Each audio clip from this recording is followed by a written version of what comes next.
시청자 여러분 안녕하십니까? BOA 모닝뉴스 시작합니다.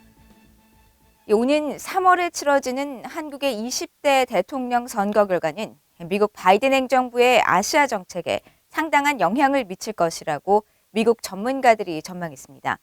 미국과 한국, 일본의 안보 협력이 흔들리지 않는 모습을 보여주는 것이 북한뿐 아니라 중국에도 중요하다는 지적도 나왔습니다.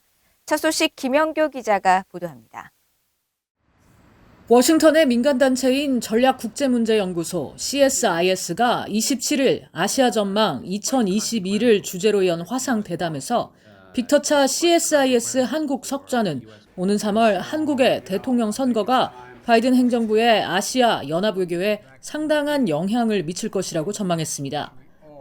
이재명, 윤석열 유력 후보 2명의 외교 정책이 큰 차이를 보이는 데다 이번 한국 대선이 바이든 정부의 새로운 아시아 구상이 진행되는 시기와 맞물린다는 겁니다. But the differences are significant, and I don't think I cannot remember. Maybe you can remember. I can't remember a South Korean election recently where the foreign policy differences were so stark in a way that mattered for the United States, as it coincides with a new administration here that's trying to undertake, a big new effort in Asia, working with all the allies. CSIS의 니콜라스 세첸이 일본 선임연구원은 중국의 강압적인 자세를 지적하며 한국과 일본 두 나라는 북한에는 물론 중국에도 미한일 안보 연합이 흔들리지 않는다는 점을 보여줘야 한다고 강조했습니다. Trilateral coordination with South Korea is critical. Starting with information sharing, and if we want to be even more optimistic, maybe joint exercises, things like that, to really signal the vitality of the U.S., Japan, South Korea network in Northeast Asia. 마이클 그린 CSIS 선임 부소장은 두 후보 모두 일본과의 관계를 개선하려는 의욕이 고무적이라고 평가하면서도 진전이 있을지에 대해서는 회의적인 견해를 밝혔습니다. There's an appetite on the Korean side, but I'm wondering if the camps are a little unrealistic. And also if the U.S. can play a role. Always tricky. You and I have been.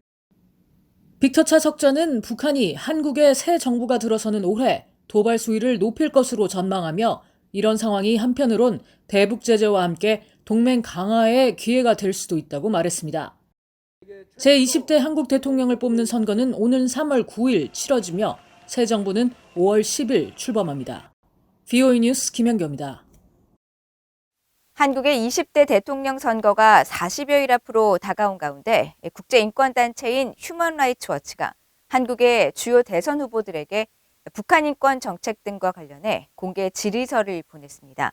주요 후보들은 북한 인권 문제에 대해 매우 대조적인 시각을 보이고 있는데 국제인권단체와 전문가들은 차기 대통령이 북한 인권법을 시행하고 유엔의 북한 인권 결의안에 적극 관여할 것을 촉구했습니다. 김영권 기자가 보도합니다.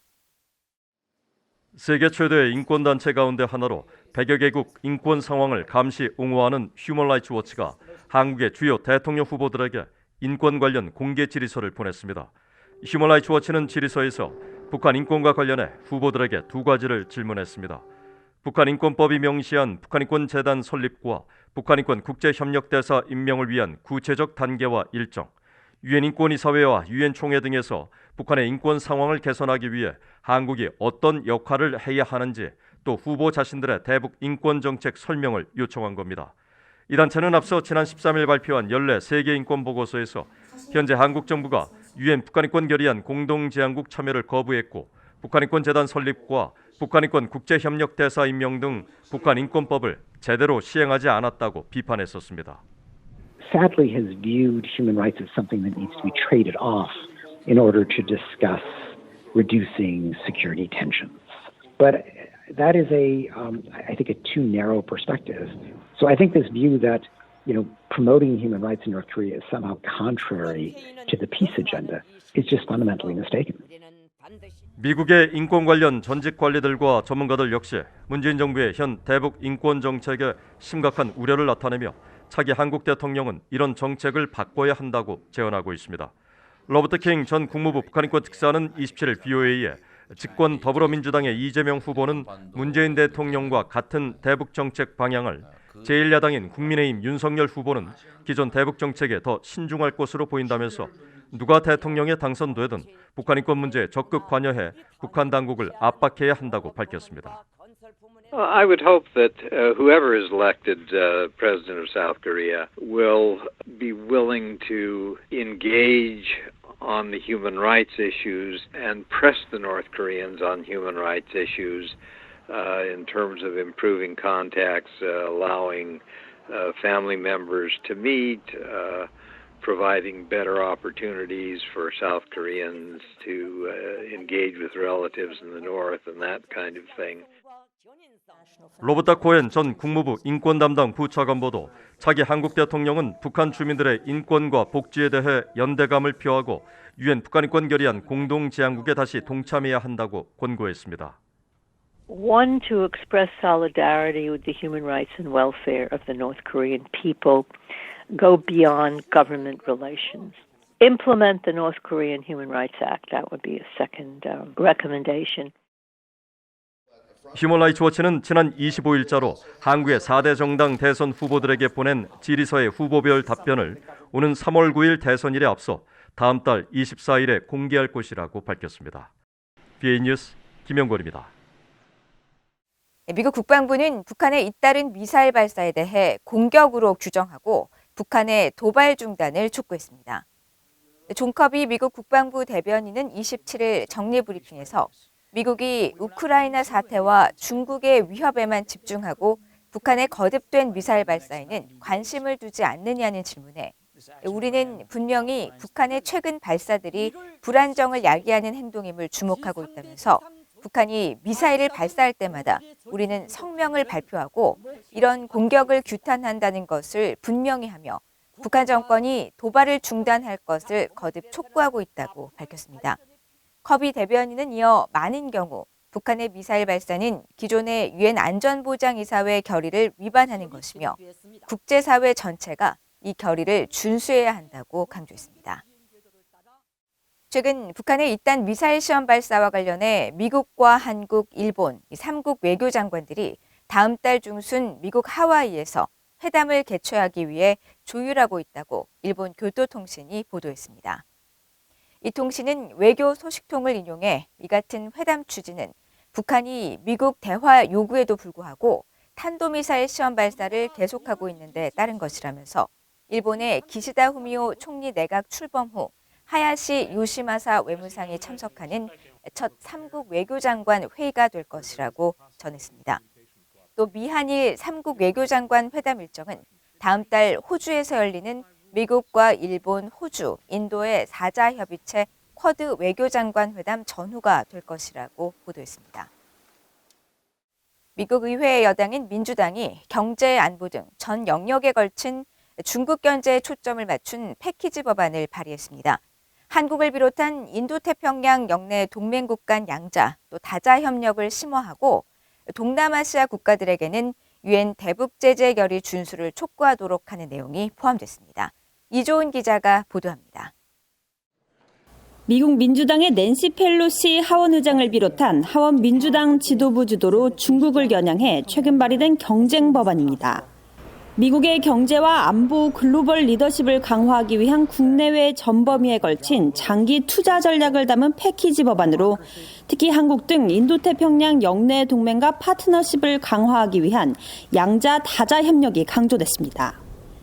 법안은 미국의 정책은 동맹국 그리고 동맹국들 사이의 외교, 경제, 안보 협력을 심화하는 것이라며 이런 협력에는 외교적 관여와 영내 개발, 에너지 안보와 정보 공유 등을 통한 것이 포함된다고 명시했습니다.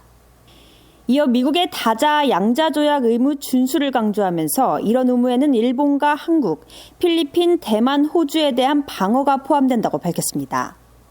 또 미국, 일본, 호주, 인도의 비공식 안보 협의체인 쿼드 등 인도태평양 영내 파트너십에 상당한 가치를 둬야 한다면서 이는 공동 이익 증진에 필수적이라고 밝혔습니다. 인도태평양 영내 안보 환경은 미국과 동맹국들의 지속적인 정치적 의지와 구체적 파트너십, 그리고 경제, 상업, 기술, 안보 협력과 일관되고 가시적인 약속을 요구한다는 겁니다. 특히 동맹 방위와 상호 지원에 중요한 핵심 역량획 등 협력은 고위급에서 광범위하게 논의해야 한다고 강조했습니다. 그러면서 미국의 동맹 관계와 파트너십 균열은 적국들을 이롭게 하고 공동의 이익을 증진하는 집합적 능력을 약화한다고 지적했습니다. 특히 인권과 관련해선 미국은 동맹국들과 협력해 인도태평양 전역에 걸쳐 인권을 우선시해야 한다며 영내 전역에 걸친 인권 증진을 위해 동맹 파트너국들과 양자 협력하고 영내 조약이나 다자 협정 등을 통해 협력하는 것이 미국의 정책이라고 강조했습니다. 아세안 국가와의 협력에 관한 정책 조항에선 북한에 대한 국제적 의무를 다할 것을 촉구했습니다. 북한의 핵과 탄도미사일 프로그램과 관련한 모든 유엔 안보리 결의와 국제협정을 충실히 따르고 시행하는 아세안 국가들이 있지만 다른 모든 아세안 정부들도 그렇게 하기를 독려하는 것을 미국의 정책 중 하나로 명시했습니다. 법안에는 연방정부가 지원하는 연구 프로그램에 북한 등 우려 국가의 지원을 받는 개인의 참여를 금지하는 내용도 담겼습니다.